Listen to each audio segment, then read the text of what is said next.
All right, guys, here we are. Hello. We had five people and it went down to one. Go figure. Oh, there they are. They're back. They just ran away during our introduction. Hello, people. How are you doing? And to Mike and Bev, hello. I know you're out there. They're hiding, folks. They're hiding. Hello, Kay. Okay. All right. Well, welcome to the show, everybody. It's great to have everybody on board again. It's always fun. Tonight's show, well, it's a little bit different. I think Mike's hiding in the dark. I am hiding in the dark. It's true. How's that? Is that better? I saw the light. Not that light, though. Okay. Tonight's show is going to be kind of an idea I came up with. It's something that I don't think we've actually really discussed yet. When it comes to the paranormal, it comes to investigations, it comes to the whole concept of the paranormal, how does it affect the people involved? And I mean, that goes right across the board. So I guess that's the main question. I mean, how does it affect? So I guess we should start maybe at the beginning, or at least my version of the beginning, I guess. People that are experiencing paranormal activity, Mike. I mean, in your in your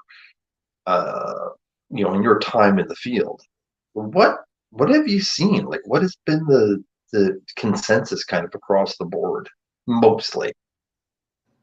You mean how it affects the clients or the investigators or what? Oh no, the clients. Like when you're looking at a client right off the bat.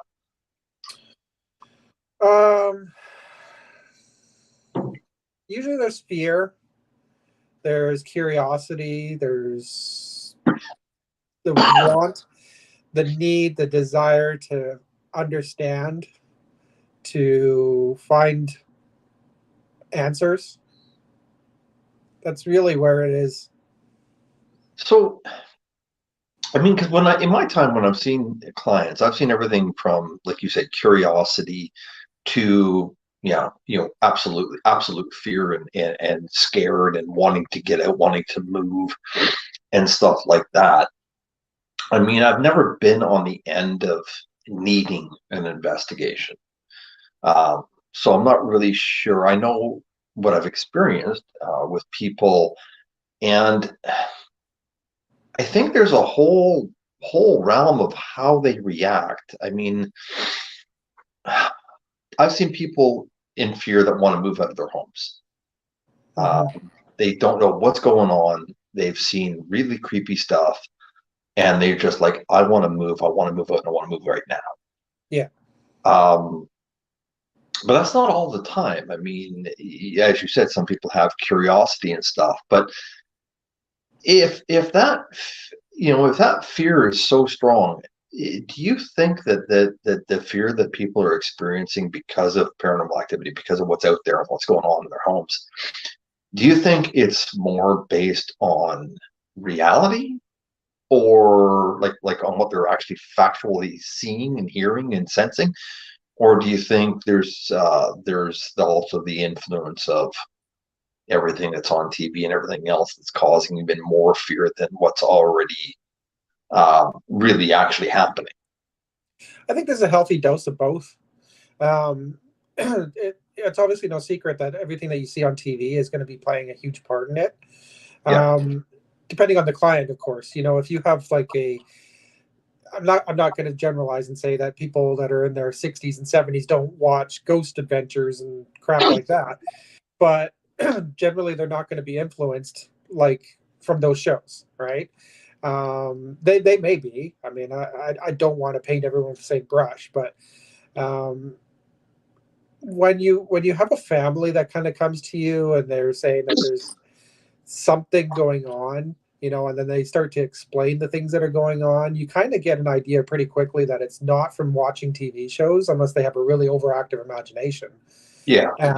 It's like usually in most cases that I've dealt with, and I'm sure that you've dealt with, it's subtle things. It's not, like a cup going like, something like this going up and being thrown across the room. It's not stuff like that, right? It's seeing shadows out of the corner of your eye. It's hearing sounds that you can't explain. It's sometimes balls of light. I don't want to say the word orb, but but you get what I'm saying, right? Like those are the things that kind of come to you and what they describe, and then you kind of have to go from there. Yeah, no, that is true too. That is true too. So, do you think that the effects that it has on people is enough to, you know, uh, like I just don't know sometimes when I actually look at people and they're in a lot of fear that we have to sit back and go, you know what, you guys are really scared and we understand that fear and stuff, but it's more a fear of what they don't know, what they don't understand than what they actually do, right? Yeah, yeah, yeah, yeah. They want, basically they're looking for someone to tell them what they are going through. And yet that's not always possible. It's not. I mean, like we've always said it. There's no experts, right? We are knowledgeable, but we're not experts, and we're going to give you our best opinions and ideas and theories, and you kind of have to go with that. You don't have to accept it, True. but True. if you're gonna ask for help, then it's all open to interpretation and suggestion and ideas. There's nothing that's going to be concrete. So yeah, I mean, if you're asking for help, you have to be open to the idea that the help you're seeking is the help you want.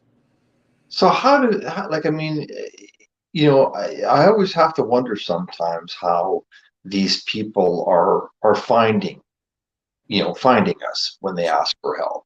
I mean, are they looking on the internet? I mean, I've always sat back and going, okay, how did you find us? I do ask. And I've had everybody say from the internet, a friend told me, oh, I saw you on TV actually like a year ago, and I just happened to remember your name. It's all kinds of places they see us. Do you think clients like, do you think there's a lot of deep thought put into before they actually contact us, or do you think it's more just like, you know what, I have something happening, let's just call Um, I've never been on the other end either, like you just said, right? Like you've never had to call in a team because of something you had happening in your home. I'm them? in the same boat. I've never had to do that either. Try to put myself into a client's shoes. You would think that, if they have a family, they're going to sit down as a family and discuss options, right? You might think so, but then again, I guess it depends, right? Because I've seen everybody from like the wives and mothers, they know it, they want to contact us, but the dads want nothing to do with it. Yeah, yeah, and that does happen where one family member is basically gone out and said, "I know some people," and it's like they call us, and we're kind of like, we show up, and they're like, "Oh, we don't know anything about this." It's like, "Oh, oops." That's problematic. That's problematic. You know, I can't say I haven't had that happen. I have. Yeah. Do you think that like the reason I guess we get more calls from women than we do men is just because like, it's a guy thing. It's like I know something's happening, but mm, Yeah. uh, mm, There's me. always the tough guy at it, the tough guy mentality, right? Well, Like, it's I can't be scared. I'm not scared. Yeah, it's like kind of how I'm sitting right now. It's like, yeah, and I have seen it a few times where like, the lady, the mother, the daughter, whatever are talking, And the next thing you do, you turn around and it's like the guy is just sitting there is like, Yeah. But a lot of times, like if it's a family situation, the dad or the man of the house is usually the protector of the family, and he's not going to admit that something is scaring him, because that's then true. his wife and his kids are going to be even more frightened, right? Deep inside, maybe not even that deep, right under the skin, he's probably like terrified, but he's not going to admit it in front of his family.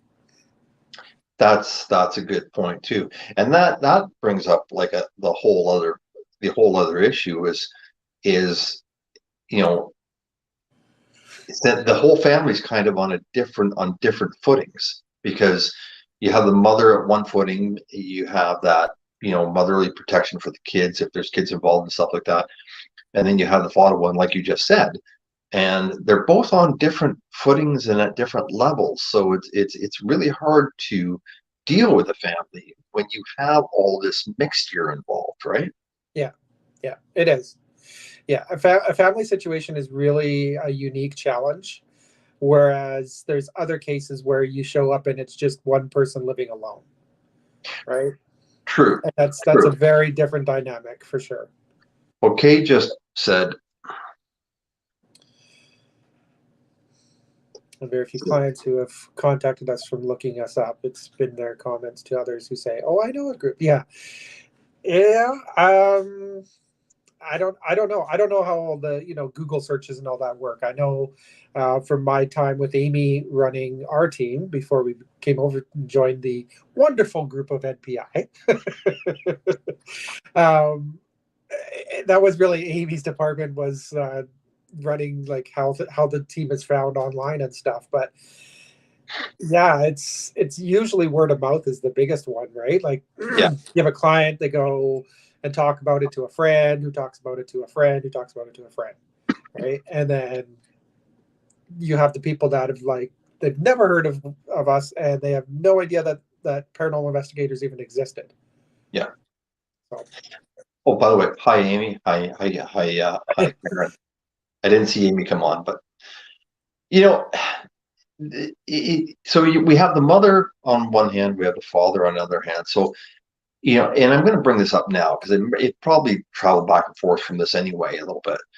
But kids, I mean, so let's just start. I mean, when they're teenagers, is there a huge difference that you found between whether it's a teenager, whether it's a preteen, a 5-year-old, 4-year-old, stuff like that, right?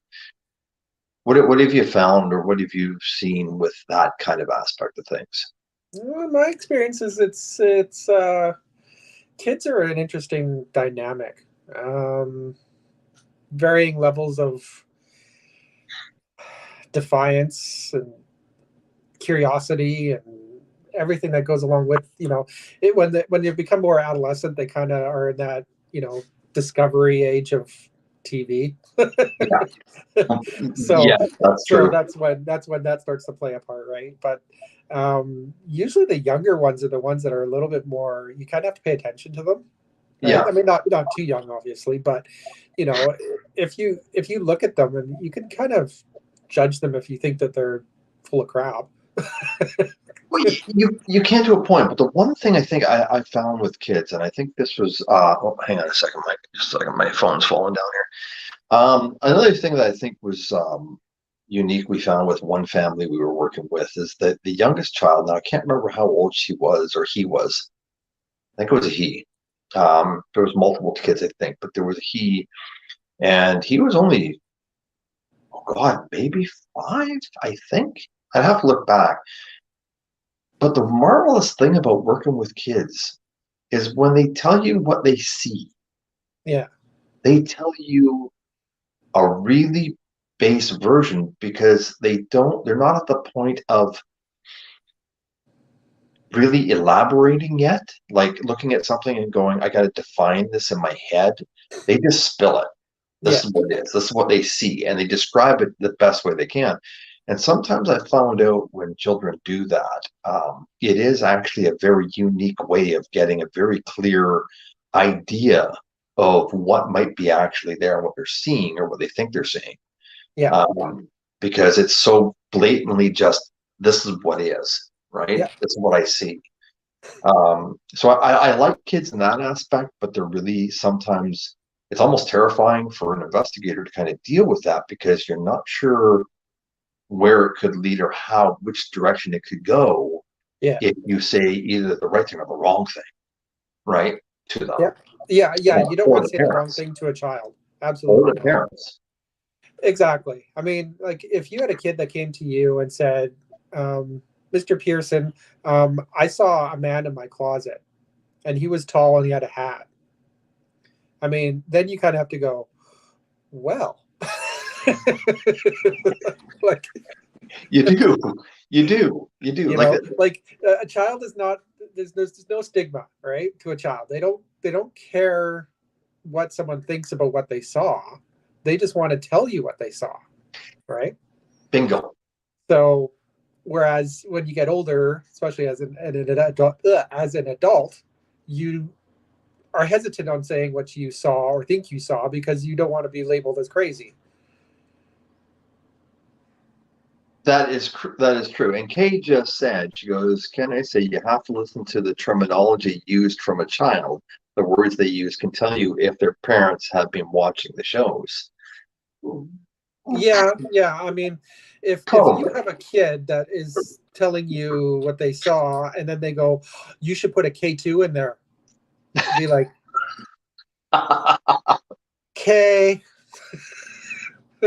Like, would you like me to use a REM pod too? And they go, oh, you have one? Then you go, how many TV shows do you watch? How many stick figures you got? No. Well, no, that is true. I ran into an investigation. Now, it wasn't a kid, mind you, but I ran into an investigation one time, years and years and years ago. This was actually before I started MPI, and we were doing an investigation in this place. Yeah, it was before MPI, and there was a lady that called us in. She was in like basically like a almost like an RV park, but not quite like that. It was more like an old motel turned into homes. Anyway, when we went in there, she was claiming all kinds of stuff, right? So I sat back as an investigator and I thought about it and I listened to her, I listened to what she was saying and stuff like that. And I said, so you're saying that your radio has been turning off. Hey, have you had your TV turn on and off too? And she goes, oh yeah. I said, strictly static? And she goes, yeah, yep. I said, oh, okay. Knocks and bangs and thumps. She goes, yeah. I said, by chance, I said, have you been seeing like black shadows go across the ceiling and stuff like that? Yes, I have. Yes, I have. And I'm like, okay. And I asked later, after all this conversation, a few bit of time had gone by. I said, so do you watch shows, like any of the shows on TV, paranormal shows? She goes, oh, I watch the Winchesters all the time. Now, if you can account for a lot of things that she experienced, they could have been pulled right off of that show. Yeah. Like right off of the Winchesters, but you know what I mean. Supernatural. They could have been pulled right off of the show, easy enough. So you had to kind of think about what was she actually experiencing, and what was she looked at later and went, I got that, and I got that, and I got that, and I got that. Right? So it was weird. And besides, she did not put away her sexual toys that were sitting on the windowsill. That was just terrible. But that Maybe is the ghosts like them. I don't need to go there.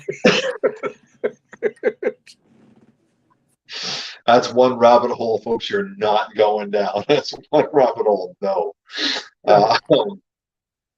So, but that being said, there's lots of mitigating circumstances in there. So, if you switch to the point of an investigator when they first walk into the home, I mean, before I get into that, now Kay said, hang on a second here. What Kay is Kay said this. Can I say you have to listen to the terminology used from a child? The words they use can tell you if their parents have been watching the shows. Yeah. I read that one. And then there's this one. Yeah. Yes, but they talk of shadow people and the O word, orbs. Then you can guarantee the parents have discussed things seen on shows. Yeah, it's true. Yeah. I mean, um, when I put it like, because I have 3 kids, and my 2 older boys, I used to watch all the TV shows with them. Um, one of them, when he was like just becoming a teenager, uh, easily influenced. Now he looks back and he laughs at those shows, right? But he knows all the terminology, even though he's never once been on an investigation. He knows all of it. My daughter, on the other hand, has never, well, okay, she might watch the shows, but not with me. And she Yeah. wants me to tell her everything I've ever experienced. Like, she's like, I want to hear it all. I'm like, I'm not telling you it all.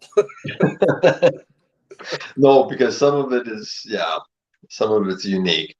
So Uh, yeah, you can tell when a kid's been watching or being told the things, they, I mean, kids are smart, but unless they've been told or have been looking things up themselves, how would they know those terminology? How would they know those words? yeah, exactly. Exactly. I agree.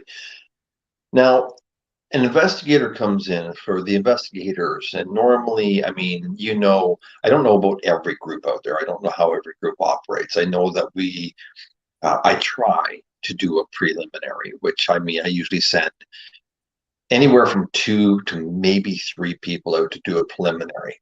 Now, folks, for those that don't understand the terminology of preliminary, um, you just go out. We go out for like maybe an hour and a half, or whatever. We talk to the client. We get their information again. We get their stories again because we've already had them once over the phone or by email. We get all the information again, twice, and probably a third time as well after that, because that's a great way to tell whether the consistency is there or Yeah, not. yeah, But for a parent to come in and actually tell a bunch of people that don't know, I mean, honestly, you're a mother, you're a father, you're this, you're sitting there, and 2 or 3 people walk into your home with a bit of equipment, a tape recorder, sometimes a video camera, and says, "All right, we're going to put you on video camera. We're going to put this recorder right here. We want you to tell us everything that's happening." That has to have a psychological effect. yeah. I mean, it has to cause some type of anxiety, you would think, with them. You would think so. I mean, I couldn't imagine if, like, go think back to when you were a kid, and if your parents had called in a team of people to try to find out if there's a ghost in your house. True, I'd probably be running out the other door. I don't know what I would do. Like, looking back now, oh my god! Like, Yeah. I wouldn't necessarily think that there's a ghost in my house. I would think there's a monster in my house. Yes. Throughout a specific age, yes, I could actually see that, and that's actually a good point. I never even thought of like that before. Yeah, That's a very good point. because So that we know that they're, the way that we approach it is that they were once a person, right? true. Like you and I. But to a child, it could be anything. It could be the boogeyman. Well, that's true. I mean, we don't really know what's out there and what's capable of being out there. We only assume that you're right, that we're dealing with something that used to be human. 100%. I think that when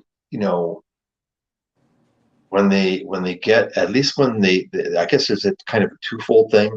I mean, they're creating, they're creating a connection with us, a connection with whoever's there, but at the same time, it's bringing in more apprehension, more fear, because you have the unknown of these people, but it also brings in a lot of more caring and concern, and a little bit of, I guess, probably freedom, I guess, from their concerns, Mhm, because now you got 3 other people sitting there going, uh-huh, uh-huh, mhm. uh-huh, mm-hmm, and continue it. And I mean, it's really weird because, it sounds, I literally just had a flashback to my school years. Teacher, wah, wah, wah, uh-huh, wah, wah, wah, uh-huh.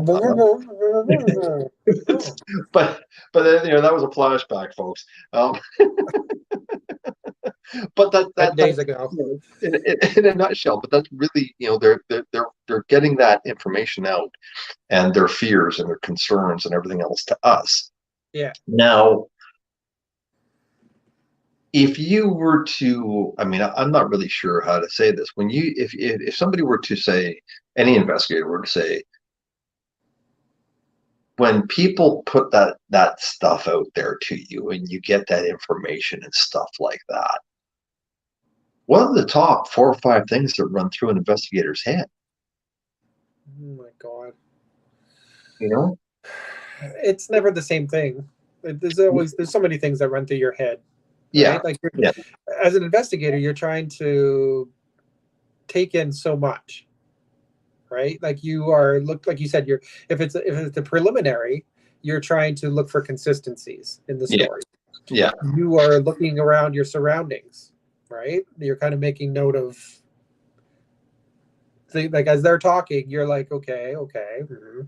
You're looking at them to see if there's any kind of I don't know if you can pick up on it, like whether they're feeding you a line or if they're actually being genuine. And then at the same time, you're trying to, play the devil's advocate and be like, be a skeptic, but also you want to be trying to be open to what they're saying. Yeah. There's so many things that run through your head as an investigator. It's actually exhausting. Yes, yeah, absolutely. I agree with you. Do you think that the parents or the adults or anything involved are actually picking up on the skepticism of people that come in to help? Probably not. I Really? would I wouldn't suspect. I mean, it depends on the person though. Some people can just exude skepticism, That right? Like they just as soon as you see them, you look at them like you don't believe in ghosts, yes, I've right? seen that. Absolutely, I've seen But that. on the flip side, you have people that are genuine and caring and have seen enough to, you know, appear at least like they are a believer. So the average person going in as an investigator, whether it's your first time or not, is just have that mixture of all, really. Yeah, basically, you have to have a good balance of both, right? You don't want to come out as, oh my God, yeah, everything you're telling me, I totally believe it. Like I'm right in there. And then Yeah. you also don't want to have the opposite where it's like you're full of shit, right? You have to keep that balance, whether you are balanced or not. I think a good investigator should have some balance, right? Like at least that's how I see it. I know there's those that are more, 60-40, 70-30, one way or the other. I'm not Yeah. saying they're bad investigators. I just think that they are probably not the best people to be doing a preliminary discussion with a client. Yeah. Yeah. So let me ask you this then. Um, Different approach to different age groups. Yeah. I mean, other than children, I mean, you got your teenager, your middle age, your old age. It's a completely different approach right across the board, really. Absolutely. Okay. Put our Canada Day event as a perfect example. You have so many different age groups that come up to the table to talk to us. True. And you can't I mean, you try to be exactly the same to all of them, But you're not. but you can't, right? No. It's just, Which yeah, would actually and I've never said this, but from my point of view, it's really interesting to sit back and watch the members of NPI interact with people during those events, because it's definitely. really unique, because you see the switch. I've Yeah, never actually really, I've noticed it. I've never really put a lot of thought to it, but I have noticed it, that there is definitely a switch between whether you're talking to somebody 12, 13, 14, 18, 19, 20, 30 and up and older, right? There's yeah. definitely, absolutely. I'm glad you brought that up. It's 100% so damn accurate that it's really It is. cool. Yeah, and we do it without even thinking about it, right? Like if you have a little kid that comes up to the table and wants to talk about ghosts, you don't talk to them like they're a 50-year-old adult, No, right? You just although wouldn't do it. some of them are pretty damn on the ball. Let me tell you. Let me tell you. Kay Well, just wrote this. 1K, right? If a team came into my house, they would go home and say, "Well, look at the books she reads. Look at the artifacts she has around the house, or the necklace she wears." A conclusion is already made. Yeah, because that's one of the things. Like if you're sitting there and you're looking around the house as you're talking to someone, right? Like you're taking note. Yeah. You may not say anything out loud. Yeah. Like you're not going to say, "Hey, you got a book about the occult over here." You're not going to do that, right? Well, because you You're don't going to know notice it. you don't know But whose book it is. what's that? You don't know whose book it is. No. Like if there's one book on the account, I'll call. You're not going to. Yeah, exactly, because it could belong to somebody else, Oh right? yeah. Oh yeah. No. Yeah. Yeah. Oh, exactly. I'm sorry. I misunderstood the question. Yeah, you don't know whose it is. It could be anybody's, right? But point being, you're going to see things, and if you don't see any of that, okay, that's the other side of the equation, right? You kind of go, it's a sterile home.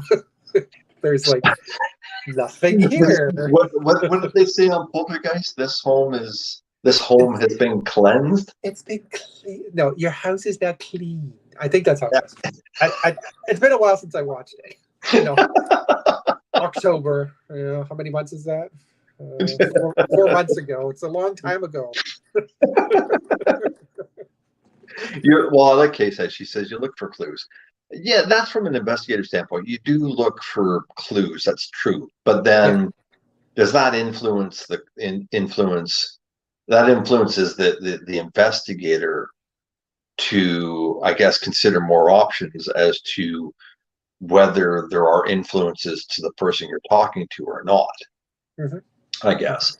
So let's take it a step further. Okay. So everybody's, they've met, they've talked, the family's been put a little bit more at ease because now they have somebody else that says, okay, we believe what you're saying to us, right? That there may, and I always say there may be these items happening. Yeah. But let's explain them. Let's see if we can explain them. You do the investigation. Now, a lot of times, well, not a lot of times, sometimes you get really lucky and the family's like, kids are gone, wife's gone, husband's gone, you got the place to yourself, you're good to go. Other times, though, they hang around. Yeah. Now, that can be problematic. It might not be problematic. But how do you think, or do you think it's a good idea to have a family or family partake in the investigation when it's being conducted? Well, I think it is a good thing for the simple reason that whatever is there, possibly, it's affecting them, right? They're the ones that have seen it. Mm-hmm. So if something happens while they are there, they can back it up. They can go, yes, that was it, right? At the moment. Yeah. I know a lot of teams would prefer not to have the family there, and I don't know why. It doesn't make a lot of sense to me. I mean, I've done both, and usually if something happens when the family's not there, you kind of have to go, okay, this is what we experienced. Is it anything like you experienced, right? And it's never going to be exactly the same, right? No, because you're explaining what happened. You're trying to describe it. You even play an EVP, or you had a video camera going and you show them and they're like, it's sort of like it, but not quite, right? Yeah. But if they're there, they go, that's it. That's what was happening. So it's kind of the way I see it. I think it's good if a family's there. Okay. All right. Now, do you feel that okay, so Kay said, but the client can look at the investigator and look for clues too. Well, that's true. Yep. They can. Yeah. Absolutely. There's no perfect way to go about it. I mean, no. Well, Karen just said you must enter a person's home with an open mind, no matter if they have books, statues, etc., no judging. Okay, I can understand no judging, Karen. But It's at the hard. same, It's harder to say that than to practice that. And maybe it you're not is. outwardly judging because a professional, or try to look professional anyways. You're not going to let it show. If you see something like that, you're not going to go like this. You're not going to go when you see a book on the shelf that shouldn't really be there. But inwardly, yeah, you can make note of it. And then when the team kind of gets together before they actually do their investigation, they kind of go, so I saw this and this and this. And then you can go, Yeah. okay, just make note of that. And yeah, you got to be open to it. You're not going to have a, what's the word I'm trying to think of? You're not gonna walk by and go, "Hey guys, they have a Ouija board sitting on their," I mean, it's Exactly. you might note that the Ouija board's there, but Yeah. should it really influence an investigator? Probably not to the extent that it does with some. I'm sure Um, some are going to be influenced by it, but you, like Karen said, you do have to be open to whatever, right? yeah, That yeah, is the point of being an investigator. You can't just shut everything off because you found a Ouija board or a weird book, true, true. right? So the investigation is carried out. It's done. It's you finished it. You're leaving for the night. Um, you come back, you tell the client, let's say there was theoretically there might have been some experiences, okay? Um, Sometimes, you have sensitives like myself or other people in the group, they might state something. Now, normally good sensitives are going to sit back. They're not necessarily going to say anything to the client unless they know the client can handle it. They're not, there's pretty good judgment along an investigator's line to go, should I tell this person or shouldn't I? Maybe not, Yeah, depending on what sense, right? Or depending what happens. If something does happen, they actually witness it, as far as being a part of the investigation. Um, Good or bad?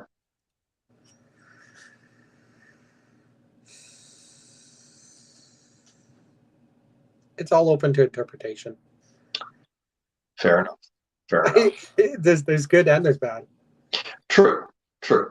But anything that happens that they may think is paranormal, although we would look at it later going, now we really got to look into this to figure out whether it is or not. Yeah, It has. I've seen it cause people to go, that had to have been paranormal. Like that was really cool. But then yeah, we get home later and review it, going, no, no, no, it wasn't what they thought it was. It was ghost fart. I yeah, mean, you know what I mean? yeah. So you have to go back. So you go back. Let's just take the best case scenario. Right. You go back to a family and you say, we caught nothing. Yep. Just nothing. Nothing to back you up, nothing to prove you, nothing at all. Yeah. That affects a client as if, like, well, what the hell? Yep. And that's when you kind of go, okay, it doesn't mean that what you have gone through hasn't been happening. What that means is nothing was happening for the X amount of time that we were there. Which, yeah, I agree Right. with you on that one. And that's when you would also say, would you be open to us coming back for further investigations? Yeah. Okay. Because then to the client, they're going to be like, okay, these people actually care. They didn't capture anything this time, but that is the way life goes, right? Like the chances of it are low. I'm not gonna, we can't sugarcoat it. They're not always happening. We've had many investigations where nothing happens. Well, that is true. That is true. And well, Karen said, my house is like case plus 2 Ouija boards. Good luck. No, I'm not saying Ouija boards are bad. Okay, Karen, I'm just saying I was using that as an example. My Karen daughter also, wants one for her birthday. Just saying. Karen also said, but just because nothing that that night doesn't happen, their claims aren't, doesn't mean their claims aren't real. Well, yeah, that's exactly what Mike just said. Yeah. Yeah, you're right. It doesn't mean their claims aren't real, or at least aren't real to them. So, and that's another thing too. I mean, people hear stuff, they experience this stuff, and as adults, we all kind of try to make heads or tails out of it, and then it becomes even more real than probably what's actually going on. There might be stuff going on, but it's not what they think it is, right? Yeah, because like, what if a client comes to you and says, "Well, it always happens at 3 o'clock in the morning." Well, I mean, generally our investigations aren't done at 3 o'clock in the morning, so that could play a part in it too, right? Like if they come at you and say that, like, it's always at 3:33. The time's always 3:33. Well, Be like, okay. Then we have to start the investigation at 12. Right? I mean, we'll do what we can, but at the same time, it'd be like, okay, why 3:33? Like, is there a significance to that time? Well, what if we took a clock and we changed it to 3:33? Why is it necessarily time? I had never thought of that before, Mike. I mean, just put out a clock and just 3:33. Well, okay, what would happen? I think about, guys. If I changed my clock to 3:33, I'd be getting up like 3 hours earlier every morning and forget to set it back again. Because the way you look at it, like if when a client says that, well, does daylight savings play a part in that? Because like say it's like April, and they're like, well, yeah, it was happening at 3:33, and now it's 2:22, or now it's 4:44. Like, really? It's adjusting itself. Kay said, I think you have to be careful because I've seen them get huffy because we didn't find anything. LOL. Well, yeah, but like I was saying, like, the client has to understand that not everything, things don't happen all the time. Not everything. Right? Yeah, like, yeah, exactly. How many times do you get in your car and you go to work and nothing happens on your way to work? But accidents happen. You're on the traffic report, you hear there's an accident on the bridge. Yeah, knock on the wood. But you hear it, right? You said you got your accident report on. It says, oh, there's a multi-vehicle crash on the bridge. But you're still going to work every day, right? Just because it didn't happen that time doesn't mean it can't happen. True. Okay, so we've gone back, we got nothing.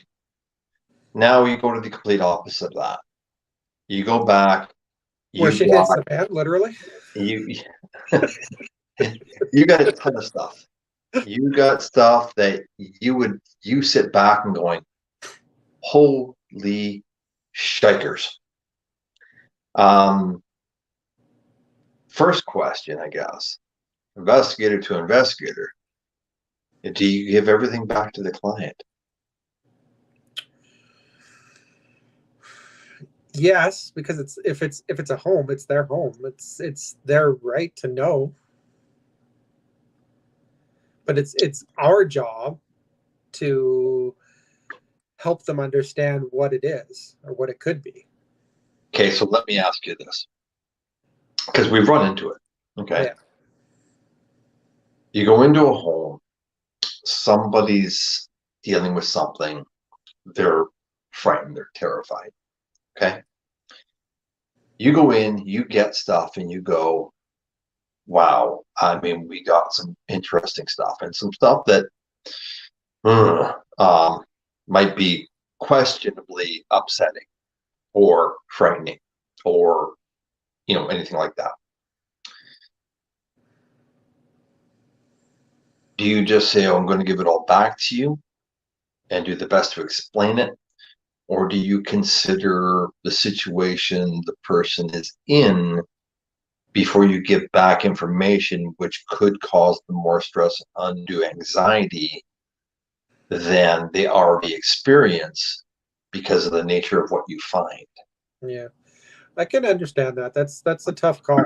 I mean, ethically, you want to give it back to them, all of it. Yeah. But you're right. You don't want to cause them more grief and stress and everything that goes along with it. Well, because I can say as far as MPI goes, there has been at least once that although evidence went back to a client, we had to be very careful what we gave back in a couple of aspects, because if it wasn't said in exactly the perfect way, it would be detrimental to their well-being if it was just given back to them. And we had to actually refrain from it. We actually pulled back and decided, no, this is not something we're going to give back to them at this point in time. Now, did it go back later? I don't remember, but at the time, it would have been extremely detrimental to their well-being and sound mind. And I think that's from my point of view, I think it's a very important thing to consider. And it's rare to run into that situation. It is really rare. Most people are really good. You handle it. They're good like that. But the odd time you run into somebody that is, maybe they're not 100% all there, or maybe they're suffering from something else. Maybe there's other mitigating circumstances that you have to sit there going, do I really want to give this back or do I not? Yeah. And I think as far as the history of MPI goes, I think it only ever happened once. I can totally get behind that. You don't know, like we've mentioned it before on our show, we don't know everybody's mental health, right? True. I mean, we do our best to ascertain that information to the best of our abilities. But when you take all that into consideration, if someone is going through something pretty traumatic, like maybe they had a recent death in the family, maybe they, whatever, it doesn't matter what it is, you do have to take that into consideration. Yeah. Yeah. Okay. All right. So let's just say things were found. You might have gone back to do a second or third investigation. You've explained everything as best you can, but you still have no absolute answers. I mean, that happens a lot. There's ideas, there's thoughts, but there's no absolutes. There never is really any absolutes, or very rarely. Sometimes there is if you do the research, but it's rare. Yeah. You finish with the family. You say, this is as much as we can do for you. And they're still like, well, where's the answers? Well, there really isn't any. I mean, there's theories, possibilities, not really a lot. Yeah. I just hope that, like if there is a spirit in someone's home, that we found a name at least, and I've seen it where, the client is like, okay, well, now we know the spirit's name is Bob, and now we can name him, right? And be like, Bob, stop doing that, right? It's almost like an invisible family member. Well, yeah, sometimes that's the best case scenario too. That's a best case scenario, absolutely. That's one of the best case scenarios. Yeah. It's like Karen just wrote. A very tough call, like Mike said. But I believe we should give it all to them as it is their home. The next step is theirs to deal with what is happening. They call this in the first place. Yeah, it's a polarizing thing, because you want to do what they asked you to do in the first place, right? True, but at the same token, I think for an investigator, or any investigators really, I think that they have to really carefully consider their clients, who they are, and what effect your findings are going to have on them and their family. I think a good question to ask a client before you even conduct an investigation, when you do the preliminary, is, are you going to accept what the results could be, one way or the other? Like, try to make it so it could be the absolute worst case scenario for them, or the best case scenario for them, and get them to picture that in their minds. Like, what is the worst case scenario for them? What is the best case scenario for them? And be like, okay, now, are you willing to accept either one of those possibilities? Because one could be a possibility. Yeah, depending on what their experiences are. Yes. I mean, it's funny you said that. It's funny you said that right then, Mike, because Kay just wrote, I think you need to clarify from them Yeah. from the client to get from the get-go exactly what the client expects to be done if Yeah. something is found. So Yeah. same concept. And when you ask those questions, you're actually going to get a really clear picture.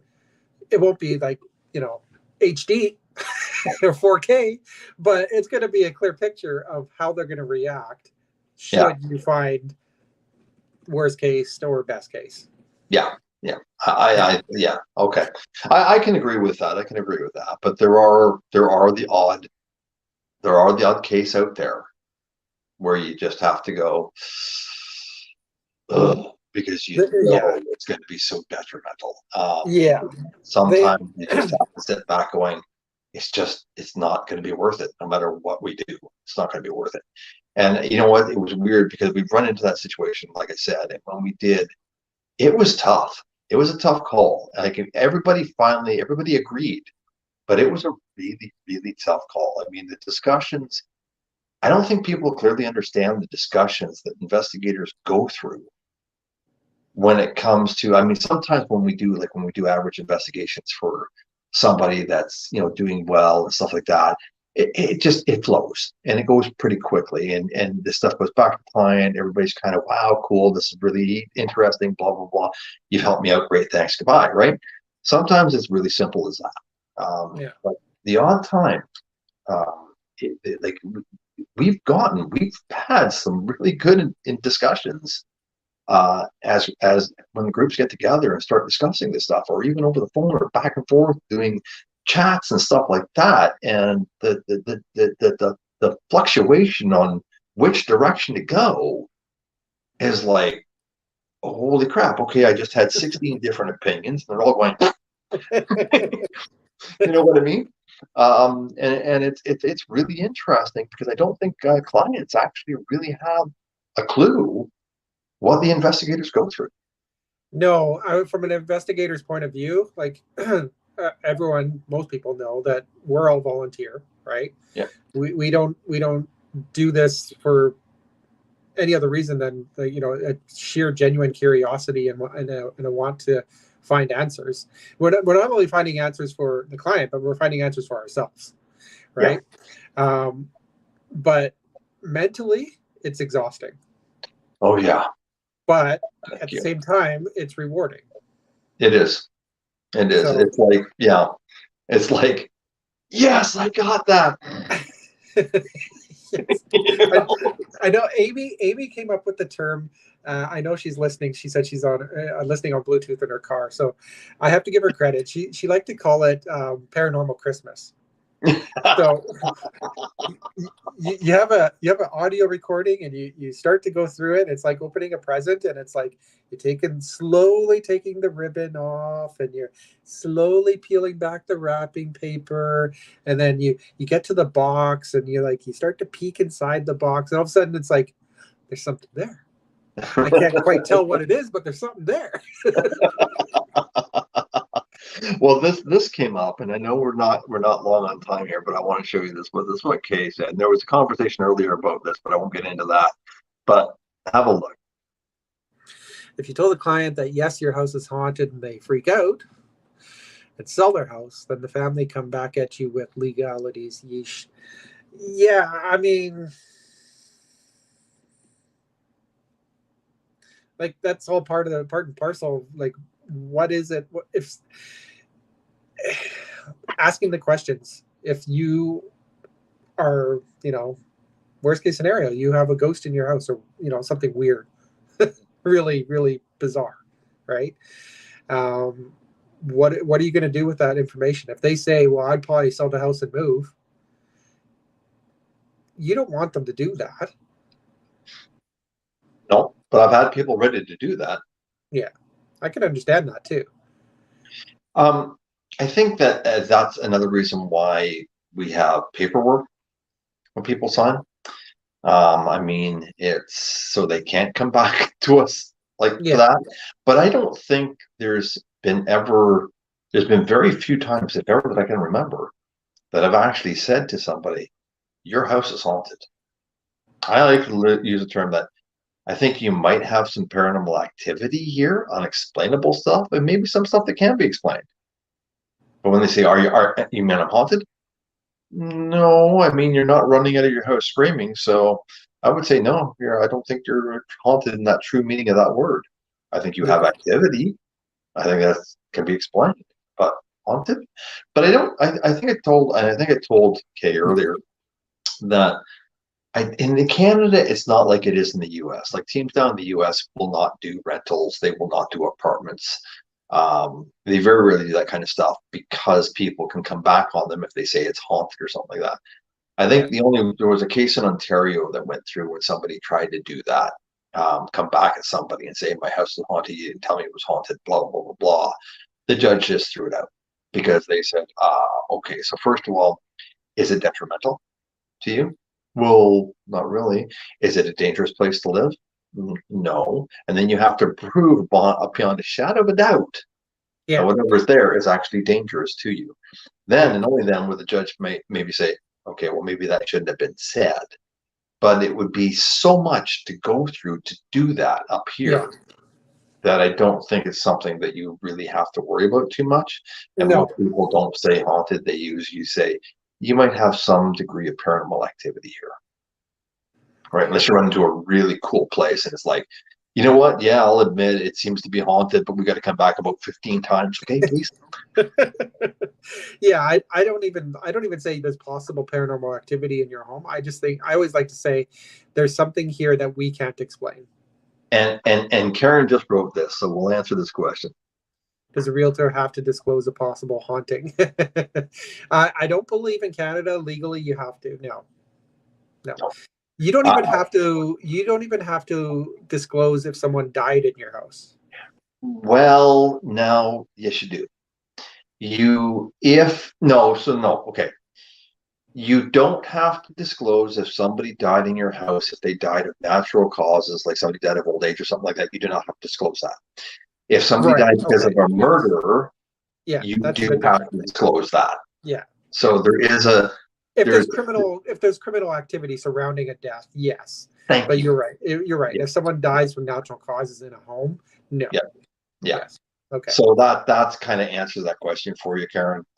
You really don't have to. And on that note, folks, guess what time it is? 3:33.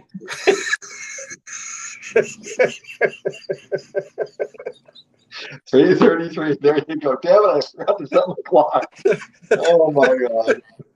Well, folks, it is 8:59, so we're right at the end of our show, and this show has been a little bit different than most of our shows. Most of our shows go a lot of different rabbit holes. This one kind of stayed on track right through, but it was something that I felt really hasn't been touched on, and I think Mike, Mike, it was fantastic. I mean, you came up with a lot of great points. I think you agree with it. It hadn't been touched on that much here, and we wanted to do it this time. So yeah, it's pretty good.